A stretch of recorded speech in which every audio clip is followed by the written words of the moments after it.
It began with two pink suitcases sitting side by side on a rain-dark bench in Central Park.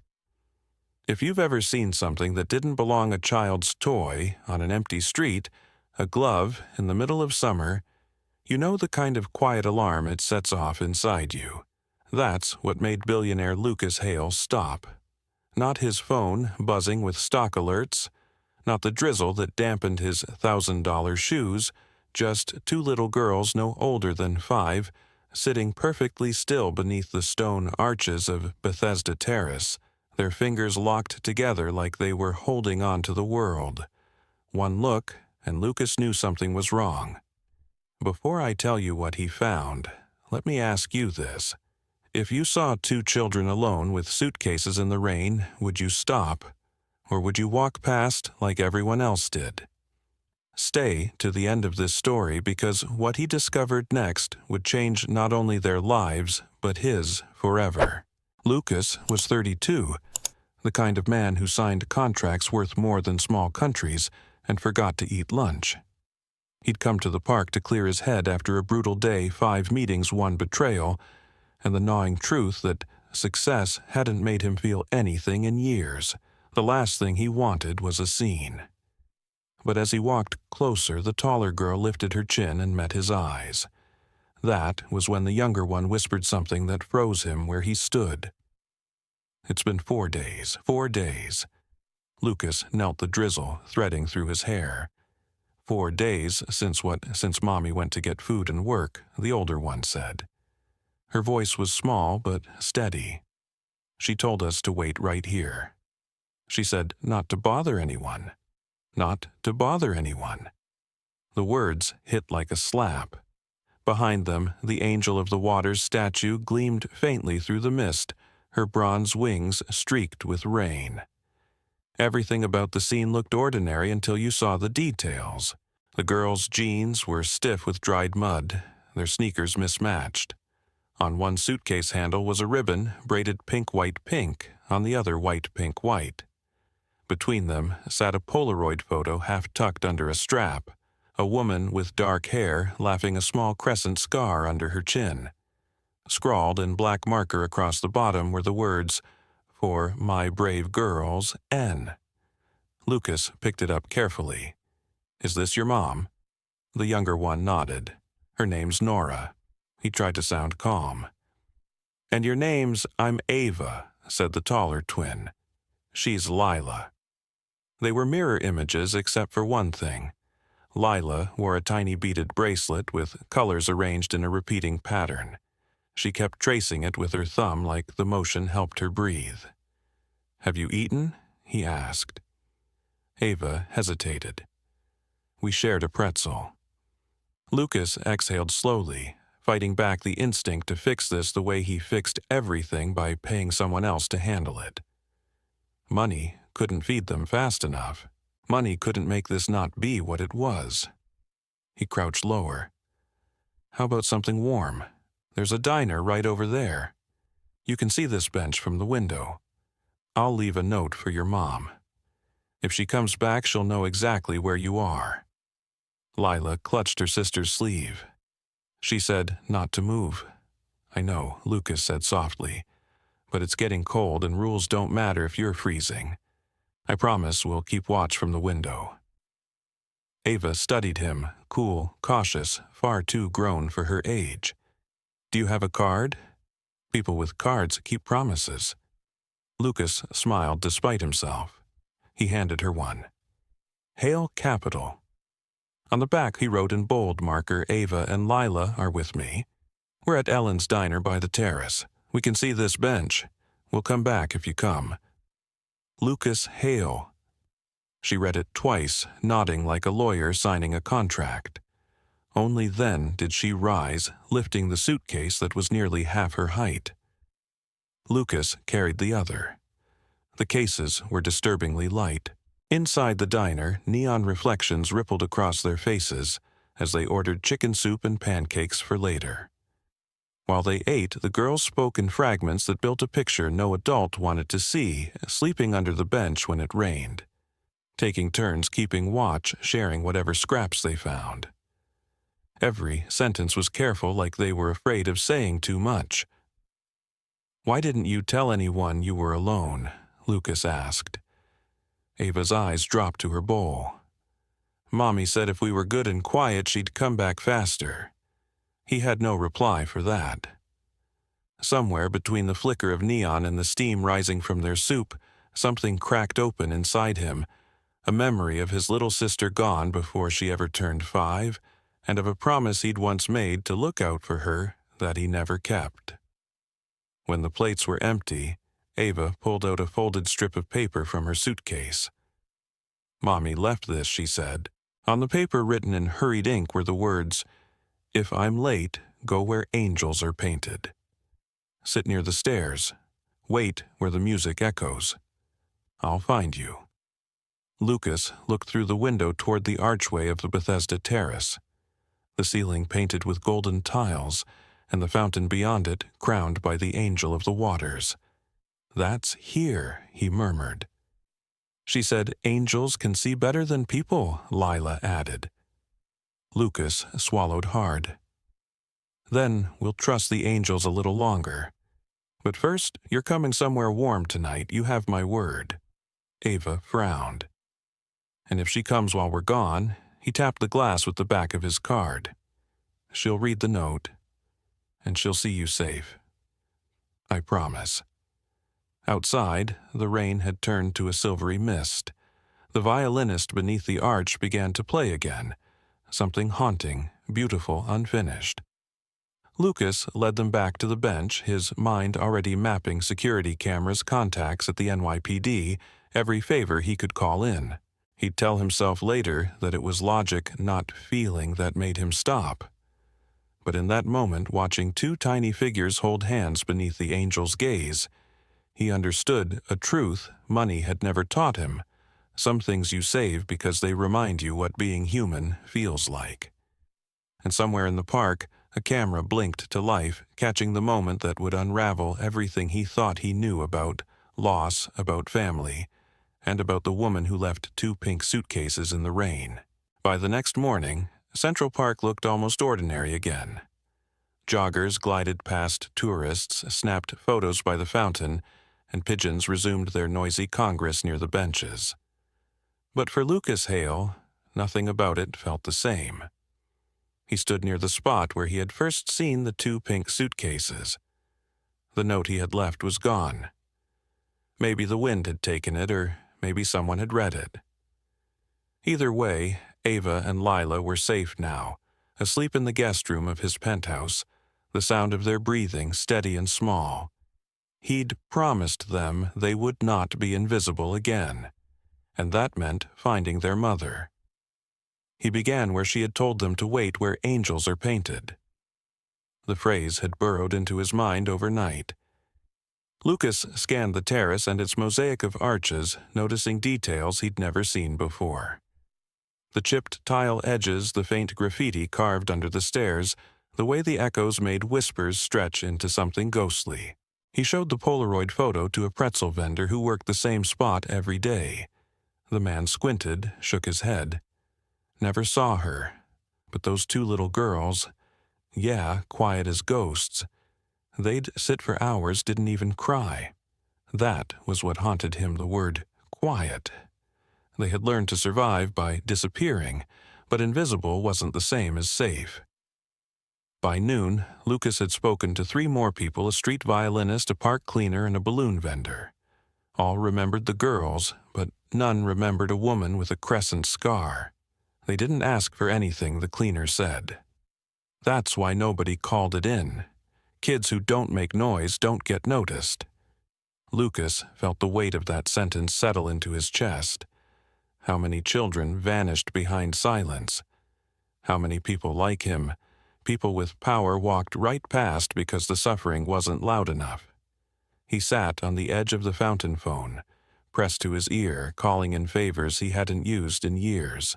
Within an hour, a security contact from the city's Department of Parks sent him grainy footage from a surveillance camera near the archway. A blur of motion, a woman's shape, 2 children.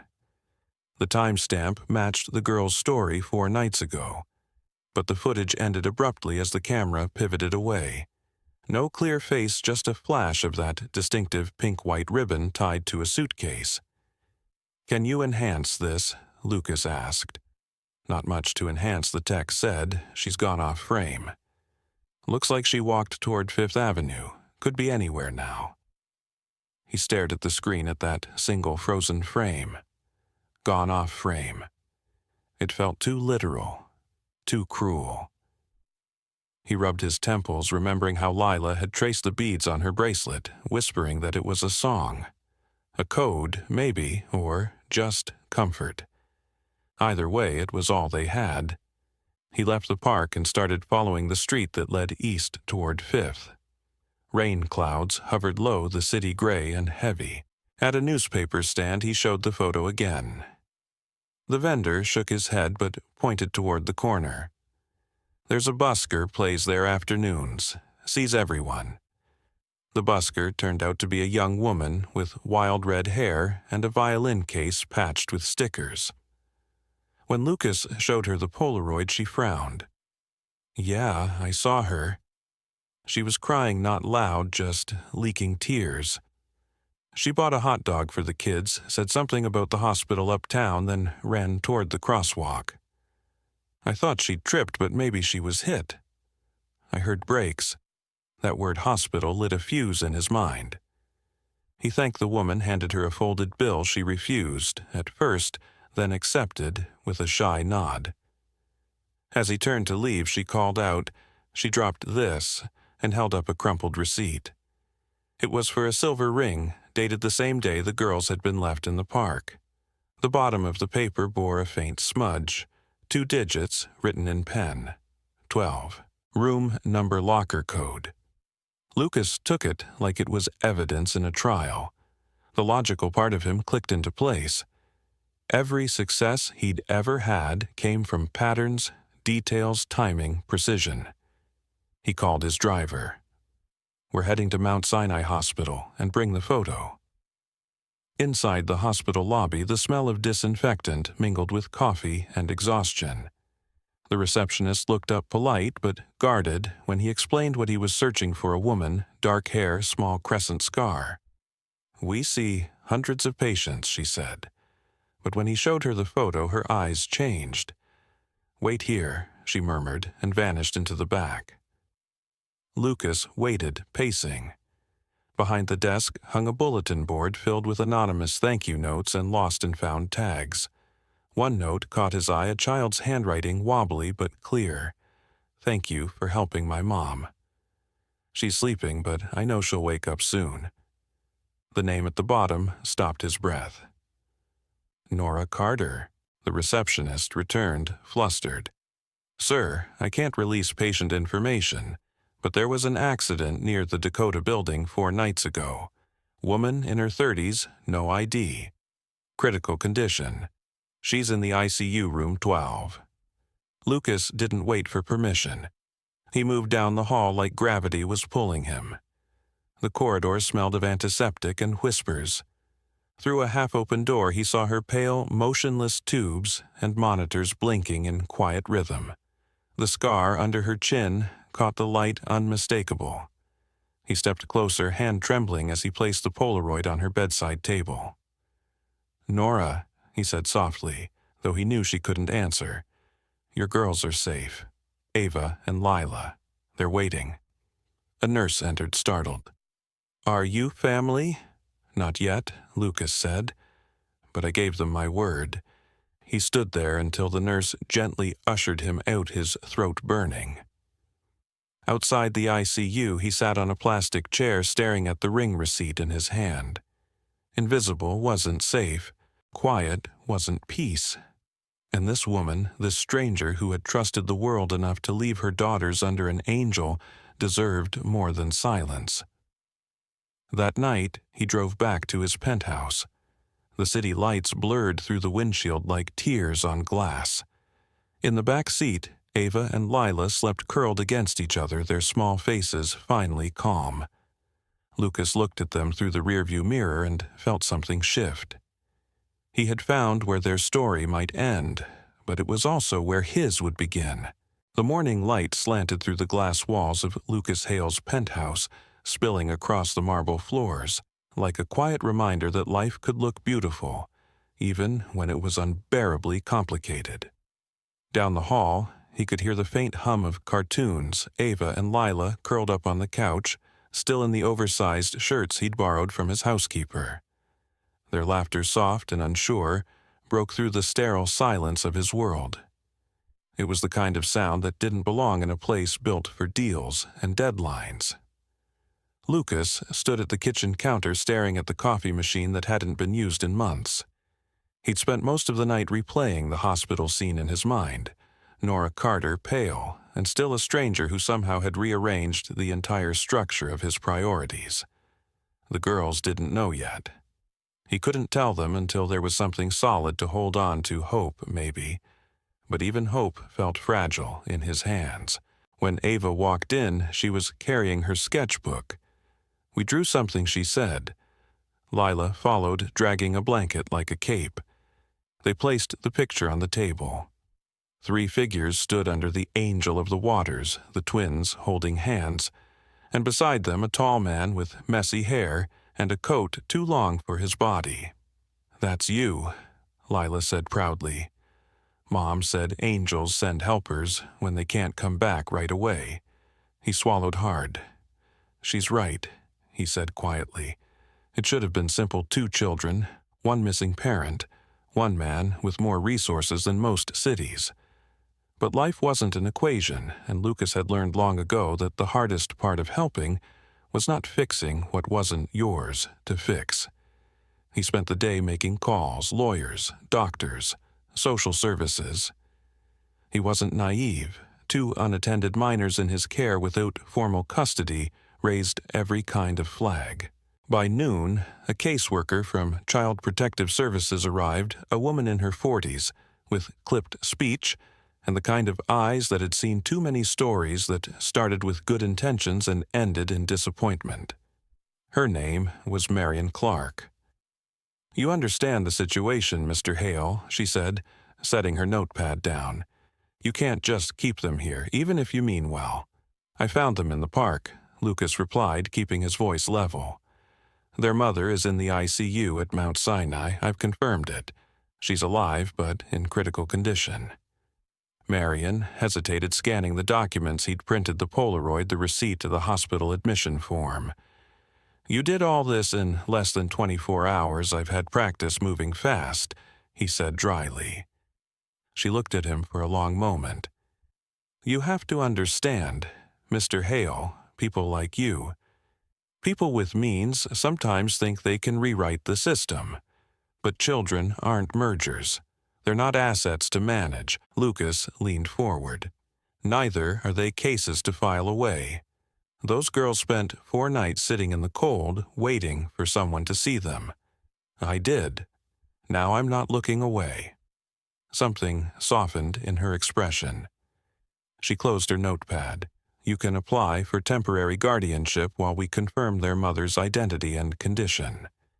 It's not permanent, but it'll keep them safe." After she left, Lucas stood in the middle of his immaculate living room, watching the twins build a blanket fort out of designer cushions. They were small, but the energy they brought into the room was enormous. It filled the spaces between his walls, the ones money had never been able to reach. That night, as the city lit up beyond his windows, Lucas found himself telling them a story. Not one from a book, but his own. About a boy who grew up in a small town with a sister who loved the rain and believed puddles were secret portals. About the day he'd promised to walk her home from school and got distracted chasing a ball into the street. About how she never made it home. He'd never told anyone that story before. But Ava listened like every word mattered, and Lila rested her head on his arm as if she somehow already knew. "You kept your promise to us," she said sleepily. Lucas smiled faintly, still working on it. After they fell asleep, he walked to his study, opened his laptop, and started searching. Nora Carter, nurse, 32, no criminal record, no family listed in New York. But there was one old reference and application at a clinic near St. Patrick's Cathedral, dated 2 years earlier. Attached was a note written in clean, confident script: "I believe healing is a form of love." The next morning, he took the girls to that very cathedral. He didn't tell them why. Inside, the air was cool and scented with wax and incense. The choir was rehearsing for Sunday Mass children's voices, rising into the vaulted ceiling like light. Ava stood still listening. Lila closed her eyes, humming quietly. That song she whispered Mommy used to sing that. Lucas approached the choir director, a tall man with kind eyes. He showed him the photo of Nora. The man studied it, then nodded slowly. Yes. She volunteered here sometimes, taught the kids basic first aid. Kind woman. Said she used to hum lullabies to patients who were scared. He hesitated, then added, "Last time I saw her, she asked about donations for a children's wing at a hospital downtown. She seemed worried. Said she was behind on rent." As Lucas thanked him, something fell into place. Nora hadn't abandoned her daughters. She had been trying to hold on in the only way she could. That night, back at the penthouse, he noticed a pattern on Lila's beaded bracelet he hadn't before. Pink, white, pink, pink, white, white, pink, pink, white. He recognized it suddenly as a code Morse-like deliberate. He translated it using an app on his phone. The message spelled 12 Hope. Room 12, the ICU, Hope. It wasn't random, it was her way of saying she would come back. Lucas closed his eyes, the weight of understanding hitting him like a tide. He went to check on the girls sleeping now in their fort, breathing softly in sync. He pulled the blanket higher around their shoulders and stood there for a long moment. He had built empires, orchestrated takeovers, and crushed competitors, but he had never built anything that mattered until now. Behind him, the city shimmered in the window glass, vast and indifferent. Ahead of him, 2 small hearts beat quietly against the night. When he finally sat down, he whispered to himself, "Some doors open and some never close. Maybe this one isn't supposed to." The next morning, he signed the guardianship papers. The door he had opened for 2 strangers was now something else entirely, something that reached into the one place he'd kept sealed for years. His past hadn't gone anywhere. But for the first time, it didn't scare him. It reminded him why he'd stopped that day in the park, because sometimes the people you save are the ones who save you back. The rain had stopped, but New York still glistened like it hadn't decided whether to move on or keep crying. From the window of the hospital's private recovery wing, Lucas Hale stood watching the street below. The city looked like a living organism, restless, relentless, and utterly indifferent. But today that indifference was breaking. It had been 5 days since he found Ava and Lila under the arches of Bethesda Terrace. 5 days of searching, pleading, and waiting. Now, finally, something was changing. In the room behind him, their mother, Nora Carter, lay pale but alive. Machines hummed softly beside her, steady but fragile, like an old song played on a scratched record. The doctors called her progress encouraging. Lucas didn't believe in luck anymore, but he did believe in effort, and he wasn't leaving until effort turned into hope. He turned as the nurse entered. "Vitals are stable," she said, checking the chart. "It's a good sign. Sometimes patients respond when they sense familiar voices." Lucas nodded. "They're here." He stepped into the hall where Ava sat coloring on the floor and Lila was carefully lining up juice boxes on the bench. "She's resting," he told them gently. "But you can talk to her. She might hear you." They followed him in quietly, small hands gripping each other's. The air inside the room was cool, the kind of cold that makes you whisper. Ava climbed onto the chair beside the bed. Lila took her mother's hand, tracing the IV line with a tenderness that made Lucas's throat ache. "Hi, Mommy," she said softly. "We're here like you told us. By the angels." Ava looked up at Lucas. "Can she see us?" "Maybe not yet," he said, "but she can feel that you're here." The twins began to hum a slow, gentle tune. It took him a moment to realize it was the same pattern from Lila's bracelet. Pink, white, pink, pink, white, white, pink, pink, white. A code turned into a lullaby.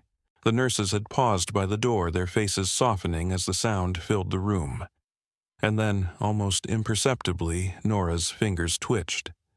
Once. Twice. The heart monitor beeped higher. Ava gasped, and Lila froze her hand, tightening around her mother's. Mommy Lucas moved closer, heart pounding. Nora's eyelids fluttered barely, but enough. Enough to make the entire room feel smaller, sacred. A nurse hurried to the bedside, checking vitals, murmuring quick instructions. Lucas didn't hear any of it. He was watching Nora's face, the faintest movement of her lips forming a single breath of sound. "Emma." Lila pressed her forehead to her mother's hand. "It's Lila, Mommy. We're here." Nora's brow furrowed like she was pulling herself back from a long distance. Her eyes opened halfway unfocused but alive. She turned her head, finding the sound of her daughter's voices, and the smallest smile broke through the exhaustion. "Ava. Lila." Tears slid down Ava's cheeks. "We waited, Mommy, like you said." Lucas stepped back, his chest tight, not wanting to intrude on the sacred geometry of reunion. But Nora's eyes found him. Weak, questioning. He could see the recognition of something unspoken. Her daughters were safe, and this man had made sure of it. "I'm Lucas," he said quietly. "You left them a note. I just followed it." She blinked slowly, a tear escaping the corner of her eye. "You found them." "Yes," he said. "They're safe. You can rest now." The nurse touched his arm gently. "We'll keep her under observation. She's stable enough for short visits." Lucas nodded, stepping into the hall to breathe. The corridor smelled like antiseptic and overworked hope. He leaned against the wall, feeling his heart hammer against his ribs. He'd watched billion-dollar companies rise and fall without flinching, but this, watching a woman fight her way back to her children, this was the kind of power he'd never known existed. Later that evening, when the twins had fallen asleep on the sofa in the family lounge, Lucas sat beside the window overlooking the city. The skyline shimmered, reflecting off the glass like constellations that never rested. His assistant had left him messages about meetings, shareholders, contracts. None of it mattered. He'd already decided he wasn't going back to that world, not yet. There were things worth more than winning. He pulled the Polaroid from his pocket, the same one he'd found on the suitcase. 3 faces frozen in a better time. He turned it over. The words, "For my brave girls." N stared back at him now, carrying a weight he could finally understand. He traced the ink with his thumb. "You did good, Nora," he murmured. They never gave up. In the days that followed, Nora grew stronger. Her voice returned faint but sure. She asked questions about the girls, about how he'd found them, about the park. Lucas answered each one simply without embellishment. But when she asked, "Why did you stop that day?" he couldn't lie. "I don't know," he said. "Maybe because once someone didn't stop for me." Her eyes softened, tired but kind. "Then I'm glad you did." News spread, as it always does. A CEO taking in 2 lost girls a mother found. Against all odds, it was the kind of story people wanted to believe in. Reporters called it a miracle. Investors called it a distraction. Lucas called it something else entirely, the first time in years he'd felt human. One afternoon, Nora's doctor approved limited time outside. Lucas wheeled her into the hospital garden where the twins waited with paper crowns they'd made from coloring pages. The moment Nora saw them running across the grass, her laugh broke open, a sound that felt like sunlight. Ava climbed onto her lap. Lila hugged her waist, and for a second the whole world stopped pretending to be difficult. Lucas stood a few steps back watching. The nurse beside him whispered, "She's a fighter." He nodded. So are they. And maybe so was he in his own quiet way. Not fighting for profit or prestige, but for something that couldn't be measured on any chart, a family that wasn't his by blood, but had chosen him anyway. As the sun dipped low, Nora looked up at him from her wheelchair, her daughters tangled in her arms. "You stayed," she said softly. "I promised I would," he replied.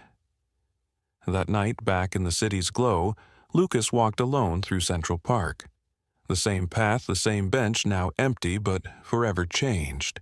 The angel of the waters watched from above, silent and steady, her bronze wings gleaming in the moonlight. And for the first time in years, Lucas Hale felt peace, because sometimes the city sees everything but only a few moments make it blink. This was one of them. 6 months later, New York had thawed into spring. The kind of season that makes even the busiest people stop and notice the trees. Lucas Hale was one of them now, slowed down, grounded in a life that no longer revolved around earnings reports or quarterly projections. His mornings didn't start with emails or conference calls. They started with laughter cereal spilled on the counter, and two small voices arguing over which sneakers went better with sunshine. He had promised himself he wouldn't become sentimental, but that promise had lasted about a week. Ava and Lila had that effect on him. They didn't ask for much, just presents, patience, and pancakes on Sundays. Their mother, Nora Carter, had moved from the hospital to a small apartment Lucas had arranged near Riverside Park. It wasn't charity. It was a chance one she'd earned through courage most people never find. Every day, Nora grew stronger. She was walking now, still cautious but determined, her steps echoing with purpose. The doctors said her recovery bordered on miraculous, but Lucas thought it was something simpler, willpower fueled by love. She'd started part-time work at a neighborhood clinic teaching young nurses how to care for patients with both skill and empathy. When she smiled now, it didn't look fragile anymore. It looked alive. Lucas spent most evenings with them, usually bringing dinner or just stopping by to listen to Ava's newest big plan. They had a way of making his penthouse feel unnecessary, so he stopped staying there. He told himself it was temporary, but he knew the truth. He belonged here more than anywhere else. One afternoon, while Nora was at the clinic, Lucas took the twins to Central Park. It was their ritual now, a quiet homage to where it had all begun. The bench under Bethesda Terrace had been freshly painted, and beside it stood something new. A young tree with a small plaque at its base. It read, "For the ones who wait and the ones who come back."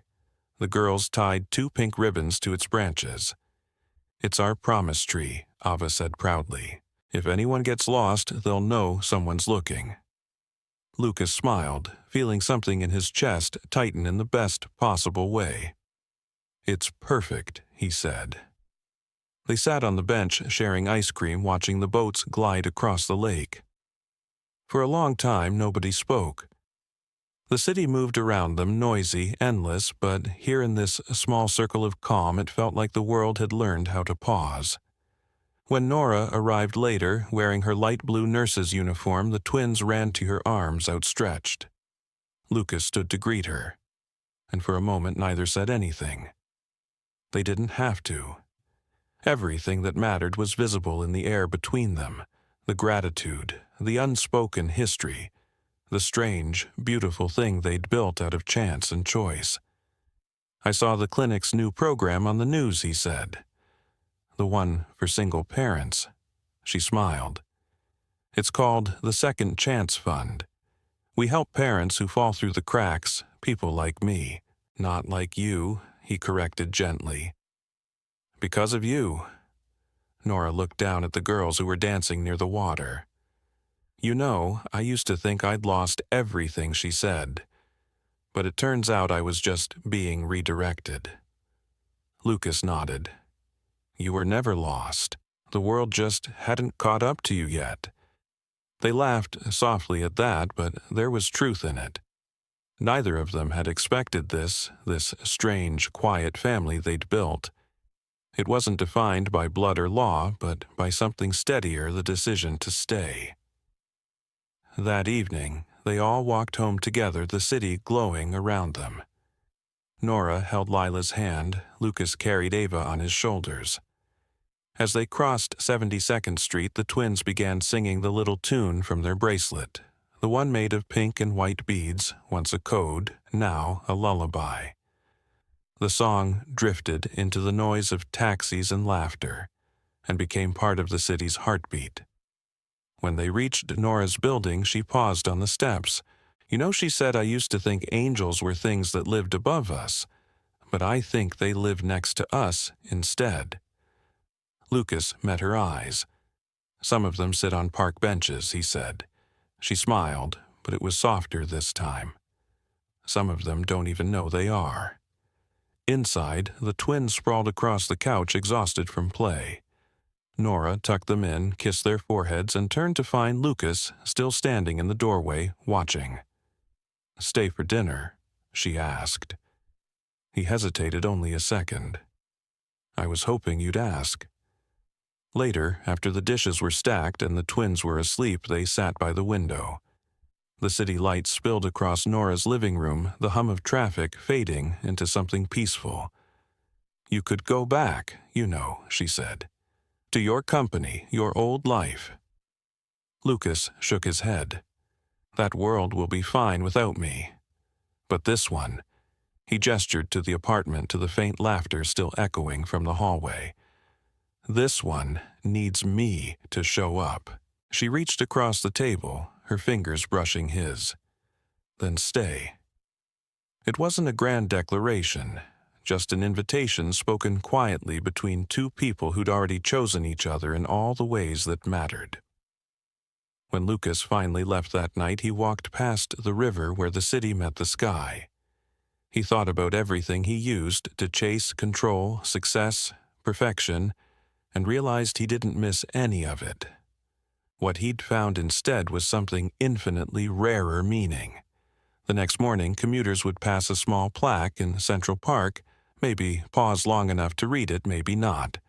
But somewhere, two little girls would look up from their breakfast, see the man who had once stopped for them, and know that kindness had built a life big enough for all of them to belong. Some stories end in grand gestures or perfect endings. Theirs didn't. It ended the way real love does not, with fireworks, but with steadiness, with showing up, with keeping what matters and building what lasts. When we look back at the story of Lucas Hale, Nora Carter, and the two little girls who changed everything, Ava and Lila, what we see isn't just a tale of coincidence or charity. It's a story about the quiet power of compassion and the unspoken ways life redirects us when we least expect it. Lucas began as a man who had everything: wealth, success, and influence, but none of it gave him peace. Nora, on the other hand, had almost nothing left but the fierce love for her daughters. And yet it was through lost vulnerability and the courage to keep going that their worlds collided in the most extraordinary way. In a city that never stops moving, one man stopped, and that single act changed 4 lives forever. Lucas didn't just rescue 2 girls. He rescued parts of himself he didn't know were missing. Nora didn't just survive an accident. She rebuilt her life with strength, grace, and purpose. And the twins, those bright little hearts who learned to wait, hope, and forgive, became the bridge that turned strangers into family. What we take from this story is simple but profound.